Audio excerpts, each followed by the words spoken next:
सर्वांना नमस्कार आहे। या ठिकाणी आपण LTPचे जे न्यू यूजर्स आहेत त्यांना स्टेट ऑफ कन्फ्युजनला घेऊन थोडंसं कन्फ्युजन आहे तेच आपण दूर करणार आहोत। स्टेट ऑफ कन्फ्युजनमध्ये दोन कंडिशन्स येतात।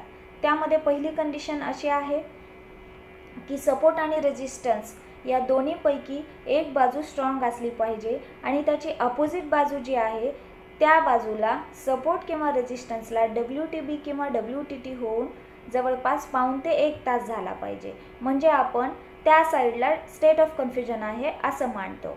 आणि यानंतर दुसरी कंडिशन आहे सपोर्ट आणि रेजिस्टन्स या दोन्हीपैकी एक बाजू स्ट्रॉंग असली पाहिजे आणि त्याची अपोजिट बाजू जी आहे त्या अपोजिट बाजूला सपोर्ट किंवा रेजिस्टन्सला शिफ्टिंग झाल्याच्या नंतर जवळपास 3 तास जर तो स्ट्रॉंग होऊ शकला नाही तर या कंडिशनला आपण स्टेट ऑफ कन्फ्युजन मानतो। म्हणजे शिफ्टिंगची एक स्टेट ऑफ कन्फ्युजन आहे, या कंडिशनला जवळपास 3 तास झाले पाहिजे आणि WTT आणि WTBची एक कंडिशन आहे, या कंडिशनला जवळपास पाऊण ते 1 तास झाला पाहिजे।